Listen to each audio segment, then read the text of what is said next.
Olá, meus amigos! E minhas amigas! Está começando mais uma edição do Jornal do Fazendeiro. Hoje falaremos sobre a tripanossomose bovina, que prejudica principalmente o gado leiteiro.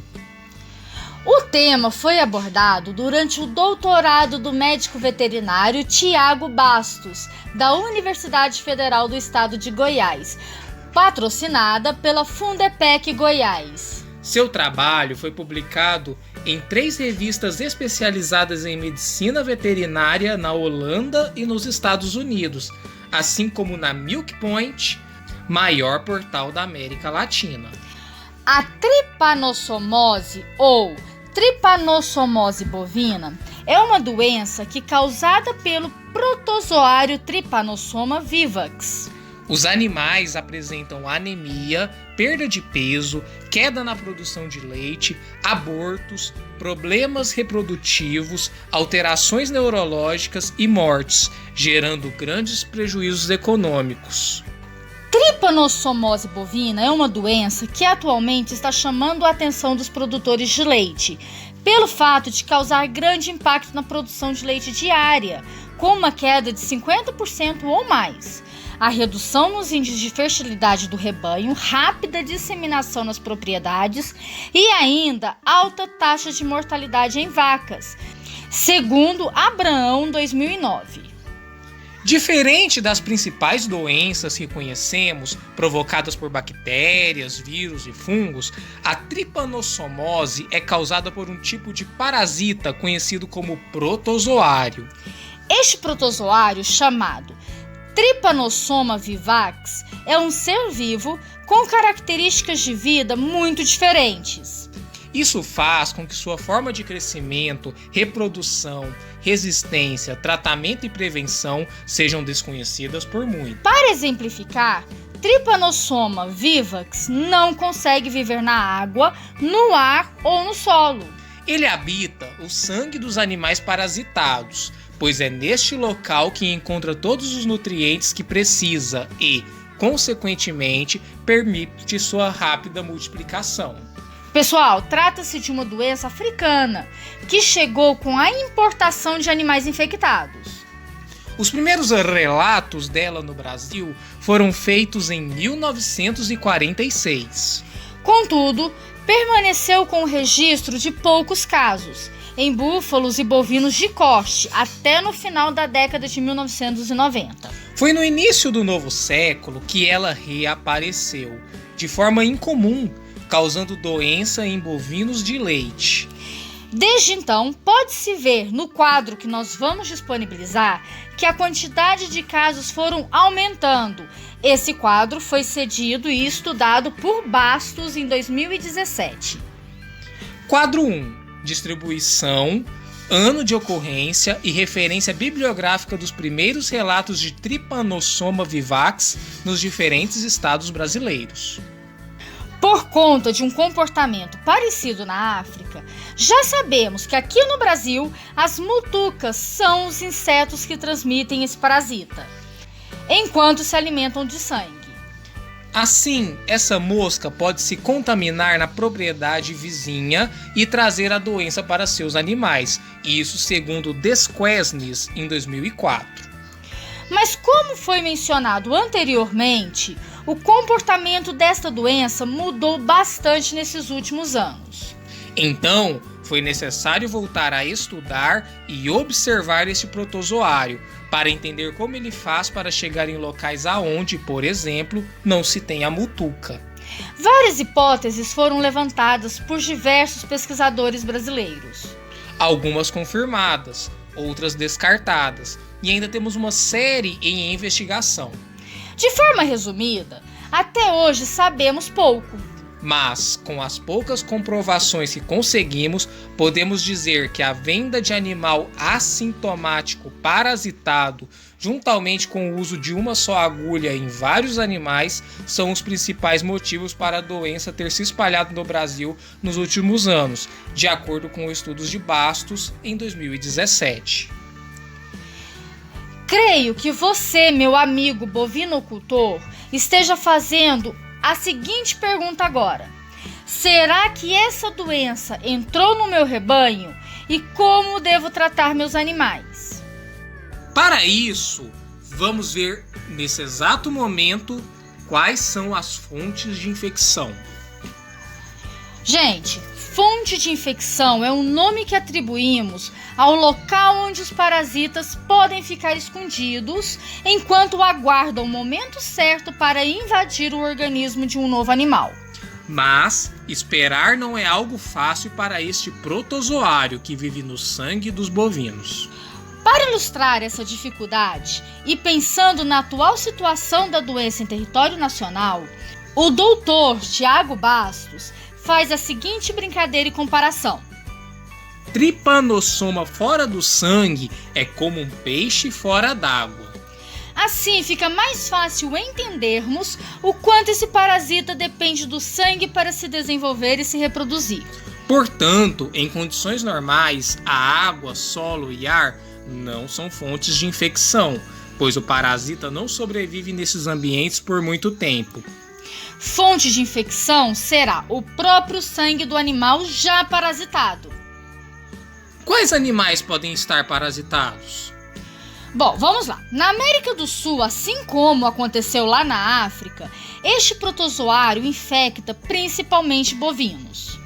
Mas pode ser também detectado em equinos, ovinos, caprinos, búfalos, lhamas, alpacas e veados. Nos bovinos brasileiros, tripanossomose já foi identificada afetando rebanhos de corte, como o Nelore, o Angus, o Brahman, e os rebanhos de leite, como o pardo suíço, o gir e o girolando. Como ocorre a transmissão? A resposta dessa pergunta pode ser bem simples. Basta fazer o uso compartilhado de uma mesma agulha entre os animais durante a aplicação de vacina ou medicamento. É através dessa agulha contaminada com sangue que o protozoário pode sair de um animal parasitado e rapidamente contaminar todo o rebanho. Mas será que isso é comum? Sim. Podemos citar como exemplo os manejos de vacinação sem boas práticas e a aplicação diária de ocitocina em vacas lactantes, que é feita pela via endovenosa. É interessante pensar que a tripanossomose bovina se disseminou no mesmo período em que este último manejo se popularizou nas vacas em lactação. Basta uma pequenina gota de sangue fresco para contaminar uma agulha, permitir que o protozoário fique vivo durante alguns minutos e ser inoculado na pele, músculo ou veia de outro animal. Peraí, então é necessário que a gente se preocupe somente com as agulhas? Nananina não. Por isso vale relembrar algo já mencionado lá no começo da matéria. Por exemplo, a transmissão também pode acontecer pela inoculação de sangue fresco e contaminado que fica retido no aparelho bucal de mutucas. Com relação às outras moscas menores que também alimentam de sangue, ainda não temos certeza para confirmar que elas podem fazer o mesmo que as mutucas. Entretanto, existe a suspeita. Gente, importantíssimo essa pergunta. Qual é o sinal de uma vaca doente? Agora estamos prontos para responder essa pergunta. Bom, como nós viemos falando até aqui, apesar de poder causar problemas em outras espécies e faixas etárias, os animais que mais estão sofrendo com a doença hoje são as vacas em lactação. Nestas vacas, poucos dias depois que o protozoário invade seu organismo e alcança o sangue, surgem os primeiros sinais da doença, febre e anemia. Estes dois sinais acabam reduzindo a capacidade do animal em andar e alimentar. Então, por conta disso, os próximos sinais que geralmente aparecem são a desidratação, fraqueza, prostração, perda de peso, abortos e queda na produção de leite. Isso só para citar alguns exemplos. Como sabemos bem, uma vaca que fica deitada sem beber água e sem comer tem grandes chances de resultar em óbito. Mas esses sinais são os mesmos de outras doenças? Exatamente. Os sinais clínicos que tripanossomose causa são os mesmos que várias outras doenças causam. Por exemplo, ela pode ser confundida com verminoses, tristezinha, raiva, deficiência nutricional e intoxicações por plantas. Isso faz com que ela seja facilmente confundida e, por isso, muitos tratamentos não funcionam. Então me explique, como posso confirmar se meus animais estão mesmo com a tripanossomose? Já que apenas com sinais clínicos o diagnóstico não é possível, a melhor forma de confirmar a presença do parasita no rebanho é pelo apoio de um médico veterinário que esteja familiarizado com essa nova parasitose. Durante a visita técnica, ele precisará observar os animais, alimentação, ambiente e outros fatores que podem ajudar a diferenciar a tripanossomose das demais doenças. A colheita de sangue e a escolha do exame certo também é fundamental para a confirmação. Como existem vários exames e cada um deve ser utilizado em um certo momento da doença, por exemplo, alguns funcionam só nos primeiros dias de febre e etc., o atendimento médico e veterinário é fundamental. Bom, então, no nosso rebanho foi confirmada a tripanossomose. Devemos ficar preocupados? Podemos levar isso com calma? Logicamente, não existe doença que desejamos para os nossos queridos animais. Então é importante lembrar que quanto mais cedo descobrirmos o problema, mais rápido será possível agir para tratá-lo. Importante! Tripanossomose bovina tem tratamento. O que não podemos deixar acontecer é demorar para diagnosticar a doença, pois quando mais tempo demorar, mais ela pode se espalhar. Gente, eu espero que vocês tenham gostado do conteúdo. A gente prepara as matérias com muita cautela e com muito carinho para chegar uma informação de qualidade, com veracidade até vocês. Utilizamos hoje informações preciosíssimas do doutor veterinário Tiago Bastos.